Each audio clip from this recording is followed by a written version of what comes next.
coba gedein. Allah Ya Akbar. Allah.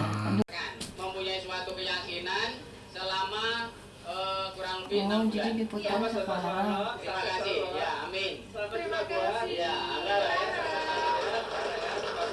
Mana? Pada sejatinya disiplin dari itu bukan cuma disiplin tapi juga kejujuran untuk mencapai apa? Untuk mencapai sukses. Saya ingin sampaikan kepada Bapak Ibu semuanya, teman-teman di sini atau generasi cerdas Indonesia bahwa success is when opportunity meet well preparation. Kita akan jadi orang yang sukses jika kesempatan itu ketemu dengan persiapan. Sebenarnya kesempatan di mana? Di mana-mana ada. Seperti di Rara, termasuk Riri juga, termasuk Fitra juga. Dia punya kesempatan untuk maju ke tingkat internasional bahkan. Kesempatan sudah ada, tinggal bagaimana kita mempersiapkan diri. Nah, persiapan diri itu apa? Salah satunya adalah disiplin diri, kemudian juga kejujuran. Nah, pertanyaannya adalah, apakah kita sudah sukses? Sudah. Tetapi bidang sukses kita adalah tergantung persiapan diri kita. Persiapannya P1, maka kita hanya kecil luas bidang sukses kita. Nah, tugas kita adalah bagaimana kita memperluas bidang sukses kita dengan cara apa? Mempersiapkan diri. Dari P1 digeser ke kanan jadi P2. Digeser ke kanan lagi jadi P3. Kalau P3 ketemu kepada kesempatan 3, maka akan semakin luas. Oleh karena itu, sekali lagi, success when opportunity meet well preparation. Banyak orang mengatakan bahwa disiplin itu adalah jadi terkekang, nggak bebas. Benar nggak? Dari jawabannya. Salah menurut saya. Kenapa? Menurut saya karena disiplin itu sebenarnya bukan untuk, memang pertamanya itu terasa mengekang, Ya. itu terasa terikat gitu. Terus tapi menurut saya itu disiplin suatu cara untuk melatih kita supaya kita bisa tertib ke depannya kayak gitu. Kalau itu kurang, kita bisa. Apakah betul seperti itu? Sebenarnya salah. Tapi kan orang-orang beranggapan kan kalau kita mendengar kata disiplin otomatis kan beranggapan ini mengekang kita. Tapi setelah kita jalani dengan disiplin itu kita merasakan ini benar ada disiplin itu bebas dalam artian bebas tapi terukur, tidak kebablasan. Luar biasa pendapatnya Fitra bahwa disiplin itu kelihatannya ada terkekang. Tetapi kalau kita jalankan secara terus menerus, justru kita mendapatkan kebebasan untuk berprestasi ya. Betul sekali. Orang yang tidak disiplin adalah orang yang menjadi budak kemalasan, budak energi negatif. Energi negatif itu kalau disingkat apa? Enak. Bikin enak orang, bikin enak diri sendiri. Jadi kalau orang yang nggak disiplin pasti bikin enak orang, bikin enak diri sendiri. Dikatakan sama Fitra luar biasa, ketika kelihatannya persepsinya bahwa disiplin diri tadi itu adalah terkekang, tetapi kalau kita lakukan secara terus menerus justru mendapatkan kebebasan. Kebebasan apa? Kebebasan untuk berprestasi. Contoh, katakanlah silat. Ketika kita melatih disiplin, maka kita akan mendapatkan keterampilan melakukan bela diri. Dengan demikian apa? Kita akan menjadi orang yang punya kebebasan untuk berprestasi. Disiplin itu dimulai dari apa? Dimulai dari diri sendiri. Dan dimulai dari sekarang, dan dimulai dari hal-hal kecil. Walaupun orang lain nggak disiplin, kita harus tetap disiplin. Tentu saja untuk disiplin itu banyak hambatan-hambatannya. Kita harus lakukan disiplin untuk mencapai tujuan yang kita impikan. Seperti ini ya.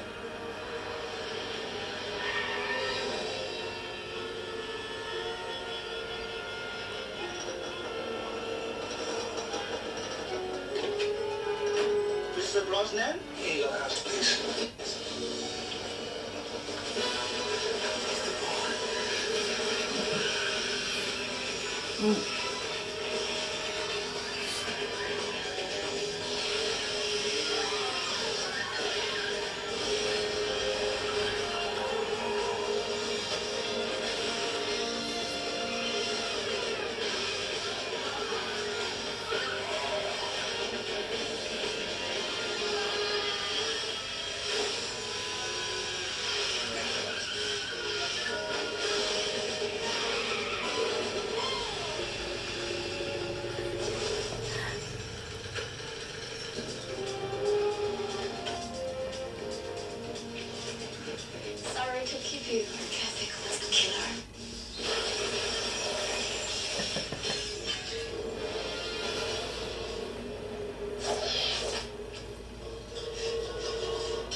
nggak ada alasan untuk macet. Apapun yang terjadi kita harus disiplin. Kenapa?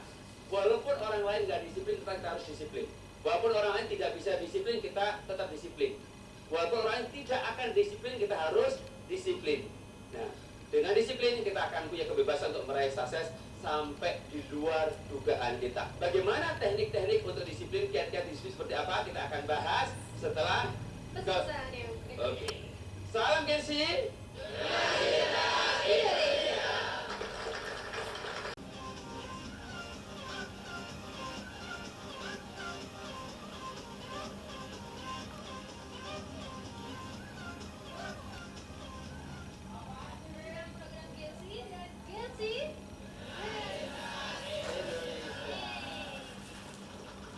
Segmen kali ini kita membahas bagaimana tipsnya untuk menjadi disiplin ya kak ya. Iya, betul.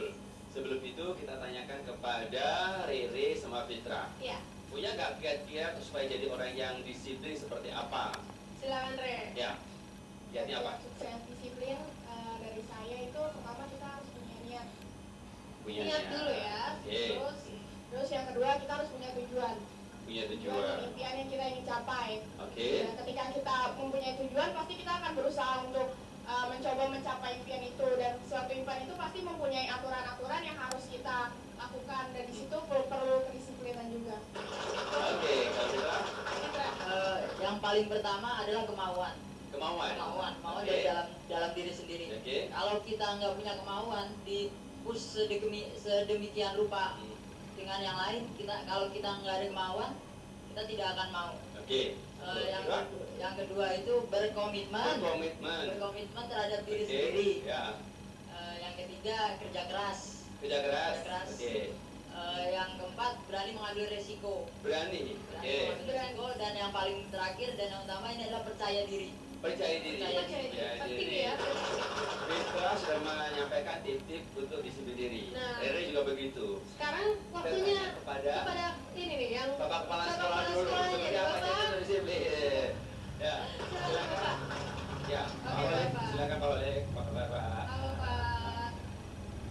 Disiplin diri pada hakikatnya merupakan manifestasi diri, salah satu ciri atau bukti diri bahwa kita berbuat baik kepada ibu bapak kita, karena itu diajarkan oleh agama.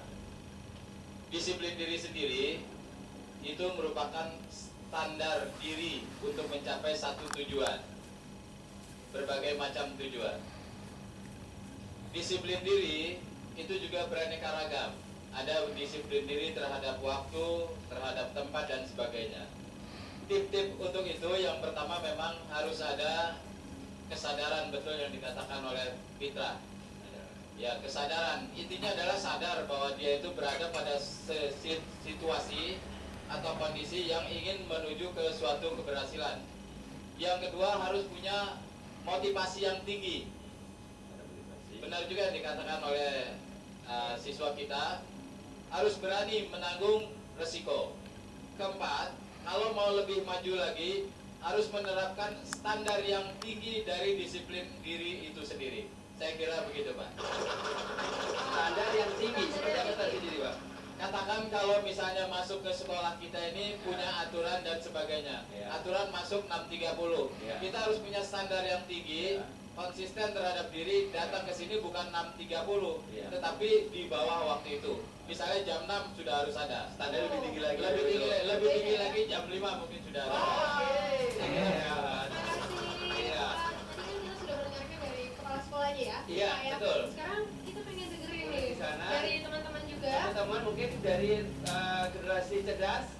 Untuk menjadi orang yang disiplin, yaitu yang pertama kali yaitu kita berdoa. Berdoa. Dan yang kedua yaitu restu kedua orang tua. Karena bila kita berusaha apapun tanpa direstui oleh kedua orang tua kita is nothing. Oke. Dan yang ketiga yaitu berusaha tanpa mengenal putus asa. Terima kasih. Disiplin itu kita harus memiliki sifat tanggung jawab. Oke. Untuk tanggung jawab kita harus berani melakukan sesuatu dengan menghadapi resiko-resikonya. Sekarang Bapak Bapak Ibu Ibu boleh? gurunya silakan memberikan sharing Ya. tentang tips memberikan Ayo, disiplin. silakan. Silakan Pak. Disiplin diri itu yang pertama kemampuan untuk berani menanggung resiko, Berani tadi ya. berani menanggung resiko, tidak kemudian patah semangat.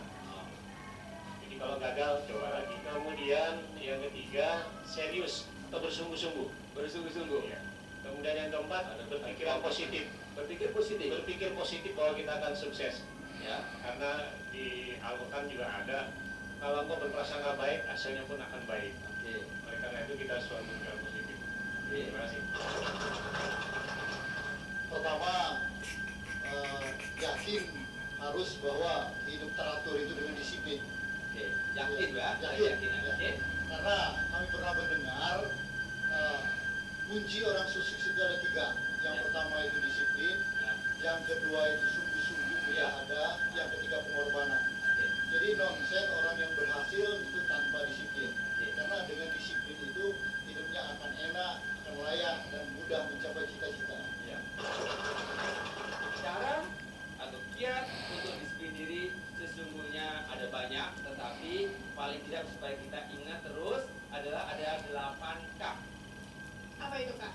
K pertama. Pertama. Apa yang pertama tadi itu yang terakhir? Pak siapa? Pak sorry, betul. Harus ada keyakinan. Kalau kita nggak yakin, Nggak bisa ya nggak Kak? bisa. Kita harus yakin bahwa kita memiliki keyakinan itu adalah fondasi.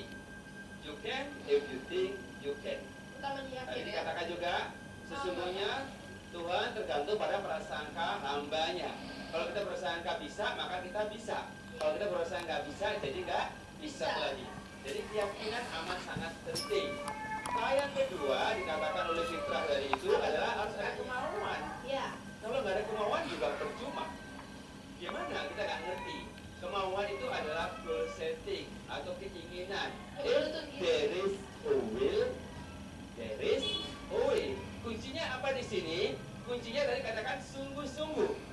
Untuk mencapai kemauan itu kita harus sungguh-sungguh. Jadi harus ada kemauan. Kalau kita nggak tahu kita. Itu yang kedua. Yang ketiga Apa tuh Kak? yaitu adalah kesadaran diri. Sadar. Betul, dikatakan oleh Bapak Kepala Sekolah itu harus sadar diri. Siapa diri kita, potensi diri kita seperti apa, kelemahan kita seperti apa, sehingga kalau kita sudah menyadari diri kita bisa mengelola diri kita. Yang keempat adalah mengelola diri kita, mengelola potensi diri kita. Kita membuat skala prioritas. Mana yang kita dahulukan, mana yang tidak. Bicara masalah skala prioritas, yang utama adalah yang paling penting. Yang paling penting, walaupun mendesak maupun tidak mendesak harus kita dahulukan. Yang berikutnya lagi, kita adalah yang kurang penting atau tidak penting. Yang kita dahulukan adalah yang paling penting dulu, bukan yang paling mendesak dulu. Paling penting pokoknya. Paling ya, Kak. penting, paling penting itu yang utama. Iya. Itu harus kita dahulukan. Kita punya potensi diri kita, dan semua orang punya potensi diri. Apa yang kita harus lakukan? Betul, kita harus ada komitmen. Berkomitmen untuk menjalankannya, dan ada keberanian. Ada keberanian untuk menjalankan itu. Dan masih ada lagi banyak lagi yang lain. Sungguh ya, Kak, ya. Yang berikutnya lagi harus ada apa? Keuletan. Ketika kita ada keuletan untuk melatih diri, latihan terus, apa yang terjadi kita akan punya kebebasan untuk memiliki keterampilan. Terasah ya Kak. Terasa terus. Karena apa? Ada ketekunan untuk melatih diri. Berlatih terus. Kembali lagi, kita kan latihan terus kan silat. Benar. Seminggu berapa kali? 1 kali tapi di rumah tetap Oh, Setiap hari latihan juga. Iya. Rere? Sama ya? Selalu tapi di rumah latihan juga kan? Nah, ketika kita latihan terus, maka kita akan jadi master. Coba kita lihat seperti ini ya. 咁但係相反嘅，以前歐洲嘅運動員咧，比賽都用呢板啊，方下突然間上個板咧，令到你難以應付嘅。但係呢板靚啊，再一板發力，好衝㗎，陳生物鬥埋一個車身，再一個關頭，再鬥埋啦，再放高，盡量表演。許真才呢板咧，再呢板縮矮仔啦，俾佢啊！但如果陳生華呢個波自己唔講啦，俾許真才。 Itu contoh buletan untuk melatih diri. Kenapa harus melatih diri? Repetition is mother of knowledge. Repetition is mother of skill.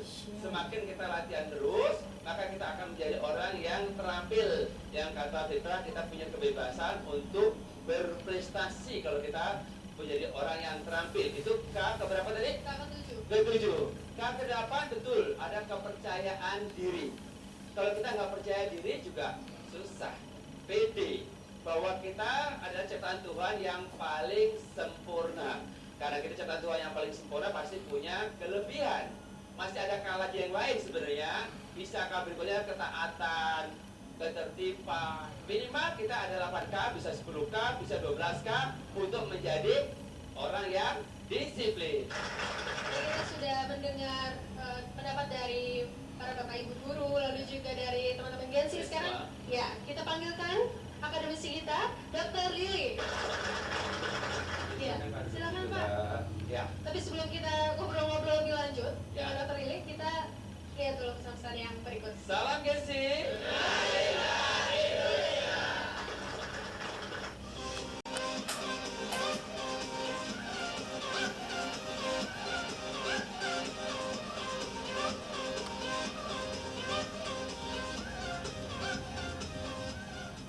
Gensi. Oke Kak, kita sudah kehadiran tamu dari akademisi, Dr. Lili. Menurut Pak Lili, dari orang akademisi, kenapa kita harus disiplin? Disiplin itu apa sih? Dan kiat-kiat untuk menjadi disiplin seperti apa? Monggo, silakan. Saya akan menjelaskan apakah semua orang bisa berlaku disiplin. Ada yang berpendapat bahwa disiplin itu sulit. Pembicara itu mengatakan bahwa dia tidak mampu melaksanakannya. Ya. Tapi bagi orang yang benar-benar mempunyai diri pribadi yang tangguh dan tough, akan mengatakan bahwa disiplin adalah merupakan suatu kebiasaan yang harus dilaksanakan terus-menerus. Seperti kita ingat bahwa suatu bangsa seperti bangsa Jepang itu pada saat dibom oleh Amerika pada Perang Dunia Kedua itu, mereka hancur total. Nah, pada saat itu pula mereka bangkit. Kenapa bangkit? Mereka merasa bahwa dengan disiplin mereka akan membangun kembali negaranya yang telah hancur total itu. Dan seperti ketahui bahwa total quality management itu berasal dari tumbuh di Jepang, padahal yang ahlinya sendiri adalah datang dari Amerika. Ya. Mereka mengatakan bahwa untuk membuat suatu bangsa yang bagus, kita harus membuat quality control dan sebagainya. Dan harus dilakukan terus-menerus. Makanya sekarang bangsa Jepang bisa menjadi suatu bangsa yang maju. Ya. Demikian. Ya, sekarang implementasi disiplin di lingkungan kampus Bapak atau di keluarga Bapak sendiri seperti apa? Ya. Begini, kebetulan saya punya anak yang sekarang mungkin sekarang ada di kelas 6. Dia sedang menghadapi ujian. Begitu kelas 6 akan mulai, dia sudah membuat ancang-ancang, sudah membuat rencana bagaimana membuat prestasi yang bagus nanti.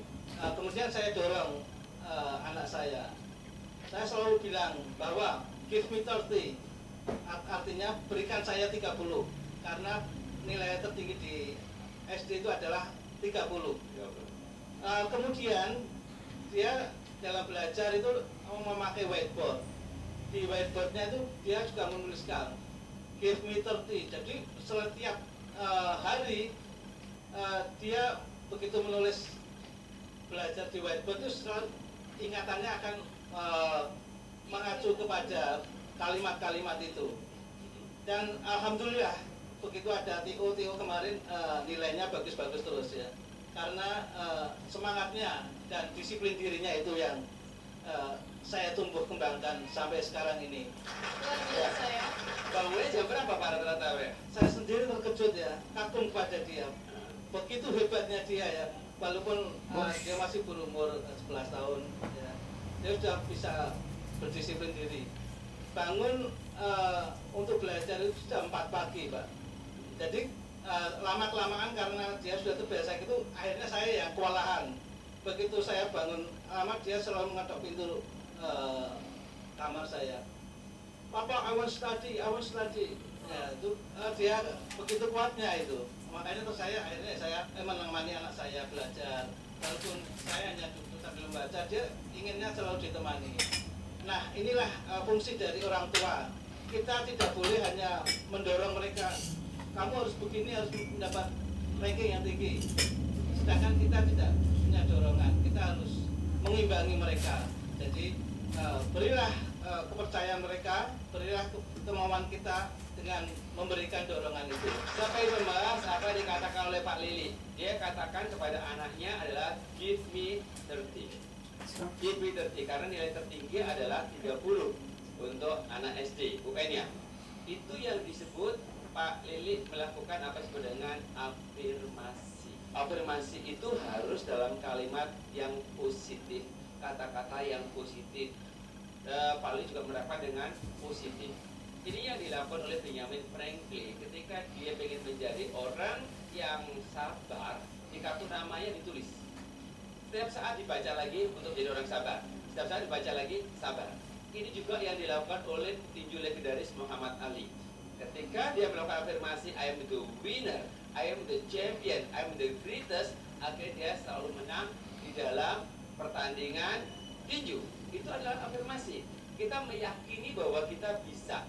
Sama dengan yang dikatakan oleh Bapak tadi itu, karena Tuhan tergantung prasangka hambanya. Kalau kita prasangka bisa, akan bisa. Oleh karena itu, afirmasi itu harus dalam kata-kata yang positif. Itu satu poin yang disampaikan oleh Pak Lili. Yang kedua disampaikan Pak Lili adalah setelah punya afirmasi ditulis pertanyaannya. Kenapa harus ditulis? Ada penelitian itu ada dari Harvard University pada tahun 79. Ditanya apakah nanti kalian setelah lulus dari sini apakah sudah punya cita-cita yang tertulis. Dari hasil penelitian tadi itu 73% mengatakan EGP. EGP? Tahu EGP? Apa tuh, Kak? Emangnya gue pikirin. Kemudian yang 13% dia punya tujuan tetapi tidak tertulis. 4% lagi dia punya tujuan dan tertulis pada tahun 79. 10 tahun kemudian diteliti orang yang sama, apa yang terjadi? Yang 4% ini. Yang terjadi adalah orang yang punya tujuan 13% tadi itu walaupun tidak tertulis 2 kali lebih berhasil daripada yang EGP. Iya. Tetapi yang lebih hebat lagi, orang yang hanya cuma 4% yang punya tujuan dan tertulis 10 kali lebih berhasil daripada yang EGP maupun yang punya tujuan tidak tertulis. Jadi tak ada salahnya ya kita ikuti untuk reminder hal-hal Betul. positif ya, Kak? Iya, jadi apa yang kita lakukan, diri kita percaya diri. Kalau kita melakukan afirmasi dan punya tujuan tertulis. Ya, jelas jadinya. Nah, sekarang Pak Lili, implementasi di kampus Bapak seperti apa? Disiplin diri tadi itu. Setiap dosen yang mengajar akan mempunyai karakteristik sendiri-sendiri. Dan ada salah satu dosen yang menerapkan mewajibkan mahasiswa harus datang tepat waktunya. Jadi apabila si mahasiswa datang terlambat, mereka akan dikenakan hukuman. Walaupun hukumannya itu katakanlah hanya menyanyi di depan kelas, dan itu merupakan suatu rangsangan bahwa dia selanjutnya tidak akan berbuat seperti itu. Untuk melaksanakan disiplin itu perlu reward Pak ya, dan perlu punishment. Nah itu harus dijalankan. Rewardnya apa? Kalau misalkan orang disiplin mestinya dikasih sesuatu. Reward tidak harus dalam bentuk uang, bisa apapun ya, bisa ucapan selamat, itu kita bisa berikan reward kalau dia memenuhi. Ya seperti katakan oleh Pak Kepala Sekolah, di atas standar. Kalau di atas standar harusnya ditambahkan sesuatu, dikasih hadiah atau reward. Tetapi kalau dia tidak menerapkan, maka harus ada punishment. barangkali juga diterapkan juga di sekolah ini juga antara reward dan punishment.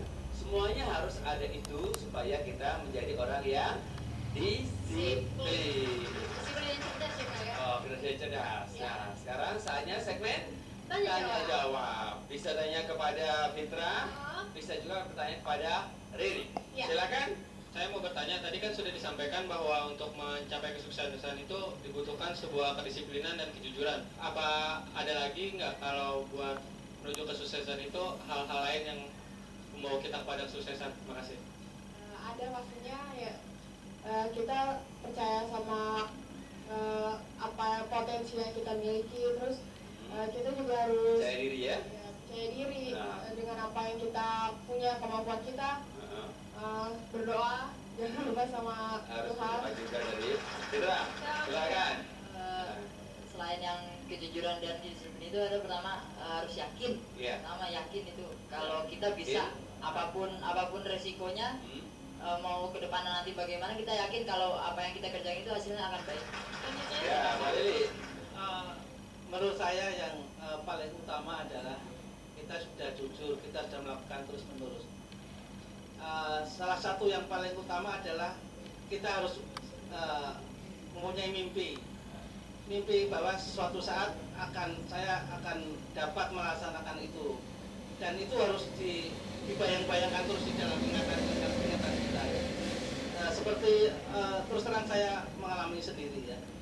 Pada waktu saya mengambil S2 dan akan mengambil pulang ke Indonesia di Amerika, pada saat pulang itu saya membayangkan saya mempunyai universitas seperti ini nantinya, saya akan melakukan seperti ini nantinya.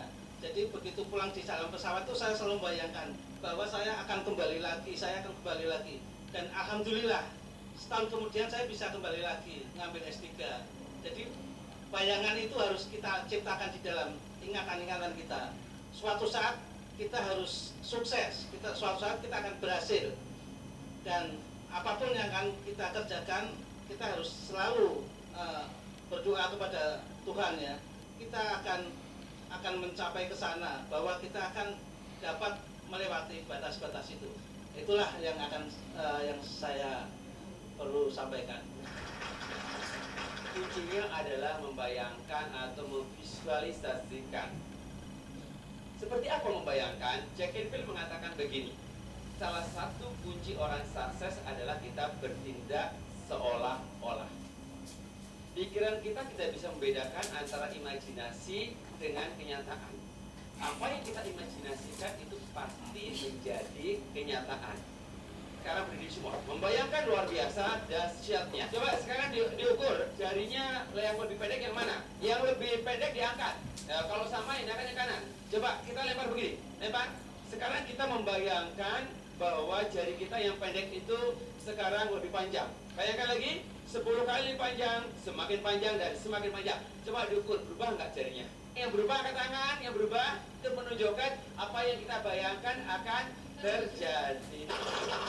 Kita sudah praktekkan bahwa apa yang kita imajinasikan, yang dibayangkan oleh Pak Khalil itu luar biasa dahsyatnya. Karena pikiran kita nggak bisa membedakan antara imajinasi dengan kenyataan. Dimulai dari membayangkan. Membayangkan itu pakai membayar apa tidak? Gratis.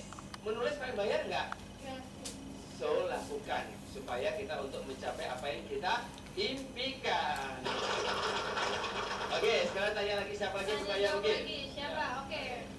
Apa penyebab orang tidak melakukan disiplin? Jadi selama ini kita disiplin ini, tapi penyebabnya orang tidak mau melakukan disiplin itu ada mungkin. Menurut Rene apa sih, Rene?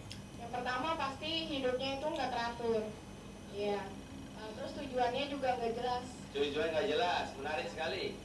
Yang ketiga itu hilangnya kepercayaan orang.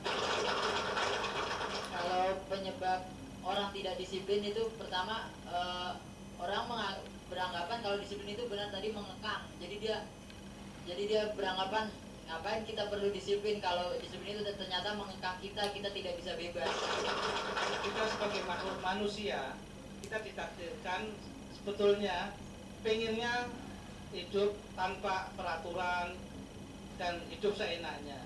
Nah itulah mengapa kita manusia ingin disiplin. Karena dengan tidak disiplin ada yang beranggapan wah kita sudah bisa hidup enak. Yang namanya kita sudah hidup dalam zona nyaman itu Pak ya. Ngapain susah-susah kalau kita sudah hidup berkecukupan. Nah itulah yang harus kita buang jauh-jauh pikiran seperti itu. Makanya disiplin adalah bisa meningkatkan apa yang sudah kita dapatkan akan lebih meningkat lebih banyak lagi. Ya, akan berlipat-lipat ganda. Masalah persepsi sesungguhnya. Kalau kita ada aturan main, kok kayaknya mengekang banget. Itu adalah persepsi. Setiap peristiwa itu sebenarnya tergantung bagaimana persepsi kita. Kalau kita mempersepsikan itu sebagai beban, akan menjadi liability. Dan kita nggak akan bisa maju.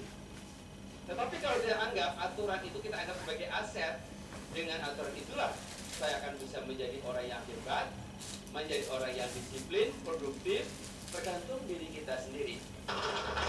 Yang dibicarakan dari Dokter Lilip tadi, ada dua zona nyaman dan zona tidak nyaman. Bagaimana cara menghilangkan zona tidak nyaman itu agar tidak kembali lagi?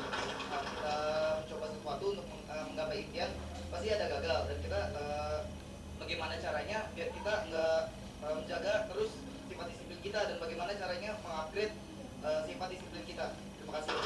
Ya, bagus sekali ya pertanyaannya tadi. Zona nyaman dan zona tidak nyaman ya. Bagaimana kita menghindari agar dari zona tidak nyaman menjadi zona nyaman? Kita harus punya niat ya, niat yang betul-betul. Nah itu memang diperlukan semangat dan kembali lagi ke disiplin dari diri kita tadi ya. Apakah kita mau seperti itu, apakah kita akan sebaliknya, dan itu terserah kita. Kalau yang mengatur disiplin itu saya punya resep. Saya bangun pagi karena terpaksa anak saya tadi ya. Saya harus menemani. Padahal sebelumnya saya itu tidak pernah bangun pagi seperti itu. Nah jadilah saya mengupgrade ya perbuatan saya yang tidak sesuai tadi ya, dari yang tidak disiplin menjadi disiplin. Kita akan bisa mengupgrade disiplin kita, termasuk zona nyaman menjadi tidak nyaman.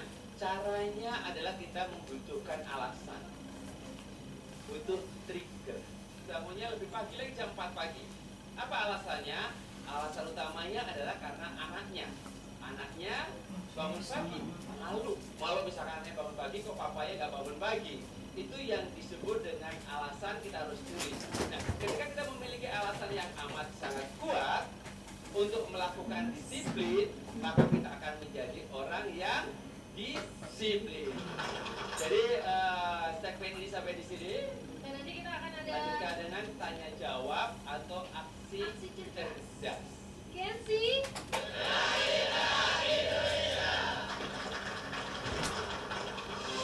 oleh STIE Indonesia, pilihan generasi cerdas.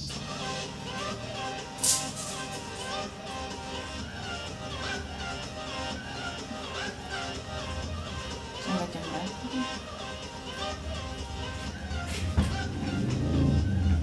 Salam Kenzi.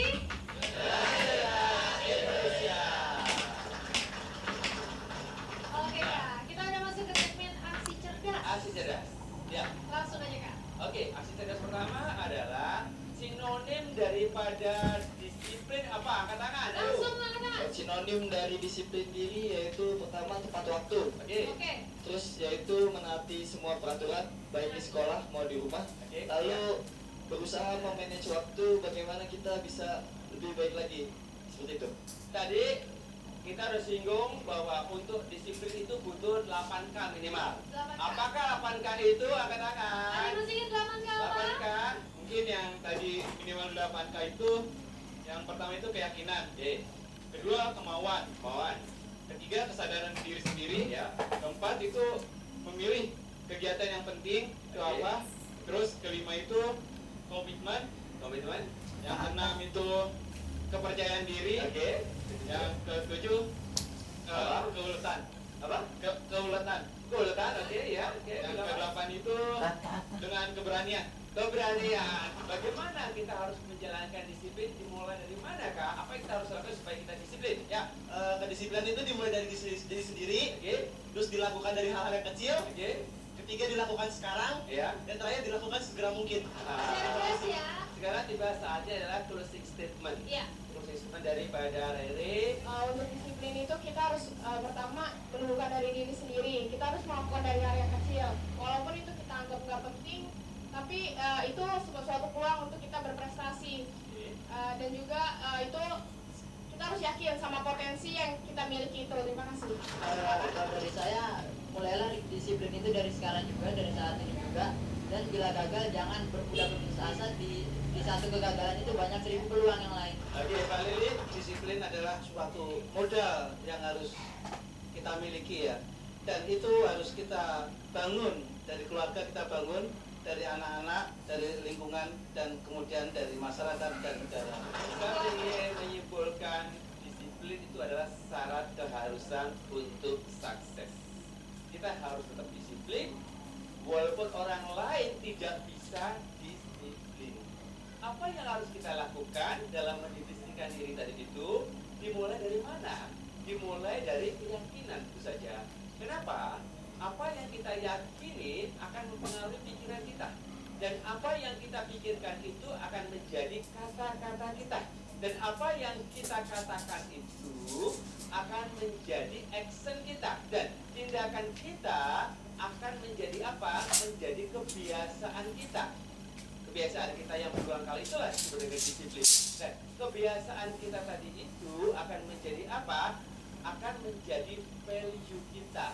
Tapi kalau kebiasaan kita adalah disiplin, maka value kita akan tinggi. Tanpa harus ada orang lain punya disiplin pun, kita harus disiplin. Tidak usah ditunggu apakah ada katakan memonitor kepala sekolah, apakah yang memonitor guru sekolah, kita harus tetap disiplin.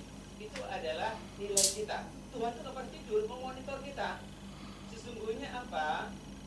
Ibadah kita, hidup kita, mati kita, semuanya adalah untuk Tuhan. Kalau kita sudah semuakan untuk Tuhan, apa yang terjadi, kita akan jadi orang yang disiplin. Dan value kita akan meningkat. Value kita meningkat, maka akan menjadi your destiny. Tujuan hidup kita akan tercapai. Ya, itu adalah conclusion daripada tema kita, bagaimana kita menentukan disiplin diri. Sekian bagasi kita pada kali ini, dan jangan lupa jika ada kritik dan saran langsung saja kirimkan di bawah ini. Oke, saya Kakak Gensi Riza Dunisa dan juga Kak Heri Margono beserta seluruh kru yang bertugas mengucapkan terima kasih dan sampai jumpa. Salam Gensi. Indonesia.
dipersembahkan oleh STIE